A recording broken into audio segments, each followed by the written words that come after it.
राम राम दोस्तों, मैं आपकी प्यारी दुलारी चुगल किशोरी। कैसे हैं आप लोग? हम तो रोज की तरह हाजिर हैं आपके लिए चटपटी चुगलियां लेकर। अब इतने दुख के बाद कैसे अनुपमा ने हिम्मत बांधी है वो तो वही जानती है, लेकिन सबसे बड़ा सपोर्ट कांताबेन ने किया है। तो वहीं ये रिश्ता क्या कहलाता है में अभिमन्यु ने किसी हीरो की तरह एंट्री मारी है और अभीर के इलाज के लिए पहुंच गया है। तो वहीं कुंडली भाग्य में 20 साल बाद करण और प्रीता का मिलन होने वाला है। अब ये तो थी मोटा मोटी जानकारी, लेकिन पूरी जानकारी के लिए रोज की तरह आपको हमारा शो देखना होगा। तो चलिए जानते हैं कि आज टीवी की दुनिया में क्या खास होने वाला है। अनुपमा में कमजोर पड़ी अनुपमा ने जिंदगी का महत्व समझ लिया है और अब वो नए सिरे से जिंदगी की शुरुआत करने वाली है। अब ये हिम्मत अनुपमा को उसकी मां कांताबेन से मिली है, जो अपनी बेटी को अब हारते हुए नहीं देखना चाहती। तो वहीं दूसरी तरफ कठोर दिल करके अनुज गम के सायों में गुम है। होता ये है कि अनुज के दिए धोखे से अनुपमा बुरी तरीके से टूट चुकी है।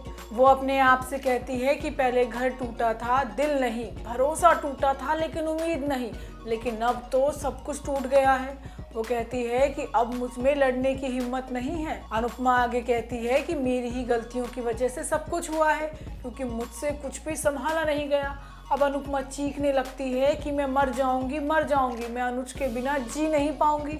लेकिन कांताबेन अनुपमा को संभालने की कोशिश करती है, लेकिन अनुपमा समझने की स्थिति में है ही नहीं। अब बेटे की जिंदगी संवारने के लिए कांताबेन को कठोर बनना पड़ेगा। तो वहीं उधर अनुज से मिलने के लिए धीरज पहुंच जाता है। अब धीरज कहता है कि जो होना था सो हो गया, लेकिन अब चीज़ों को ठीक करने का समय है।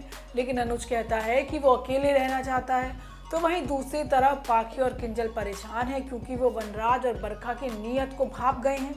पाखी कहती है कि पापा ने तो सारी लिमिट ही क्रॉस कर दी, उन्हें अचानक से मम्मी की इतनी चिंता होने लगी। अब ये लोग नहीं जानते हैं कि मम्मी और अनुज एक हो जाएंगे। किंजल भी पाखी का सपोर्ट करती है। तो वहीं दूसरी तरफ कांताबेन खींचकर अनुपमा को अस्पताल ले जाती है, जहां वो लोगों की परेशानियों के बारे में बताती है कि ये लोग जीना तो चाहते हैं, लेकिन तेरे पास तो सब कुछ होते हुए भी तो जीना नहीं चाहती। वो अनुपमा को जिंदगी का महत्व समझाती है और कहती है कि तुझे जीना है और आगे बढ़ना है, सिर्फ और सिर्फ अपने लिए। अब जिसके बाद उगते सूरज के साथ अनुपमा अपनी नई जिंदगी की शुरुआत करती है। अब अनुपमा डांस एकेडमी में फिर से नाचना और नचाना शुरू करने वाली है।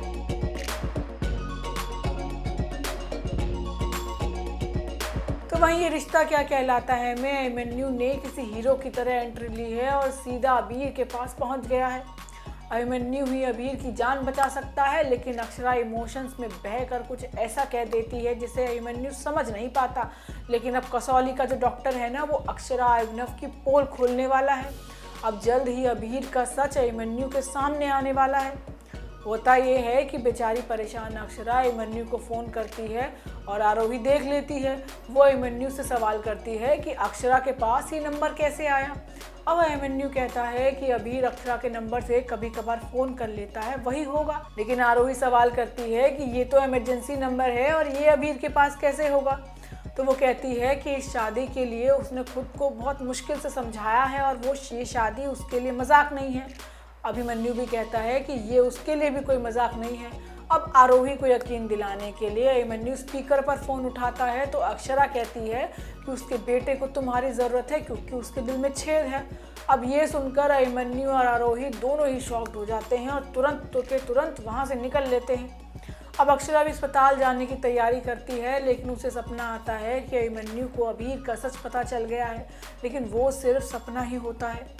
अब अभीर को ओटी में ले जाने की तैयारी होती है, लेकिन वो स्ट्रेचर से गिरने वाला होता है, लेकिन तभी अभिमन्यु आकर उसे बचा लेता है और उधर से अभिनव भी उसे पकड़ लेता है। अब अक्षरा के सामने ये नज़ारा वो देखती है तो हैरान हो जाती है। अभीर की सर्जरी शुरू होती है और सभी लोग बाहर परेशान होते हैं। अब आगे आने वाले एपिसोड में वही डॉक्टर जिसने अक्षरा की डिलीवरी कराई थी 6 साल पहले, वो बिरला अस्पताल आता है और किसी केस के लिए, जहां वो अक्षरा के बारे में बात करता है।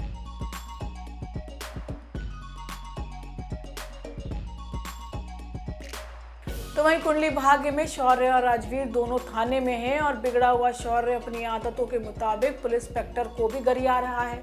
वो पुलिस वाले से कहता है कि वो अरबपति बिजनेस टाइकून करण लूथरा का बेटा है और वो इस शहर का मालिक है और वो किसी भी चीज़ को 1 सेकंड में खरीद और बेच सकता है। अब शौर्य की बात सुनकर इंस्पेक्टर गुस्सा हो जाता है और कांस्टेबल से कहता है कि इसे सलाखों के पीछे डाल दो और इसके पिता को बुलवाओ और कहो कि इसे खरीद कर ले जाए। वहीं दूसरी तरफ शौर्य के बारे में सुनकर करण चौंक जाता है और निधि पर गुस्सा करता है कि उसकी परवरिश की वजह से ही शौर्य बिगड़ा है। अब करण कहता है कि शौर्य को सही रास्ते पर लाना होगा और ऐसा तभी होगा जब उसे उसकी असली मां मिल जाएगी। लेकिन राखी कहती है कि ये आरोप बाद में लगाना, पहले शौर्य को छुड़ाने का इंतजाम करो। उधर प्रीता पलकी को फ़ोन करती है और उसे बताती है कि पुलिस स्टेशन जाना है क्योंकि राजवीर वहाँ है। अभी तक प्रीता को भी पूरा मैटर नहीं पता चला है। अब देखना होगा कि थाने में करण और प्रीता की मुलाकात हो पाती है या नहीं।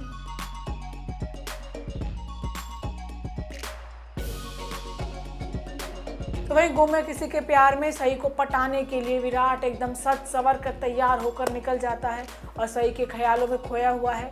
तभी उसे सामने से पत्रलेखा दिखती है तो वो उसे बिना बात किए वहां से निकल जाता है। अब विराट भगवान से पहले ही माफ़ी मांग लेता है कि जो वो पत्रलेखा के साथ करने जा रहा है उसके लिए माफ़ी, क्योंकि जो वो करने जा रहा है उसे पत्रलेखा का दिल टूटने वाला है। अब विराट प्रार्थना करता है कि भगवान उसकी हर इच्छा को पूरी करे। तो वहीं दूसरी तरफ सही सत्या को सबक सिखाने के लिए उसके साथ रोमांटिक वाला मजाक करती है। वो सत्या से कहती है कि वो उससे प्यार करने लगी है और शादी भी करना चाहती है। अब सही का ऐसा अवतार देखकर सत्या भी परेशान हो जाता है, लेकिन आखिर में वो सही का मजाक ही निकलता है। इसके बाद विराट सही को अपने साथ ले जाता है ज़रूरी बात करने के लिए, जहाँ उसने सही के लिए रोमांटिक डेट प्लान की है। लेकिन ये देखकर सही को धक्का लग जाता है। उसे उम्मीद ही नहीं थी कि विराट कुछ ऐसा करने वाला है। अब आगे आने वाले एपिसोड में विराट मिशन पर होगा और उसे दोबारा गोली लग जाएगी। अब गोली लगने की खबर से सही होगी परेशान। अब देखना होगा कि दोनों मिल पाएंगे या फिर सही सत्या से शादी कर लेगी। तो दोस्तों, ये तो थी आज के सीरियल की अपडेट। आपको हमारा शो कैसा लगा हमें लाइक कमेंट करके ज़रूर बताएं, और अगर आपने हमारे चैनल को सब्सक्राइब नहीं किया है तो वो भी कर ले। आपसे फिर मुलाकात होगी किसी नई वीडियो के साथ। राम राम।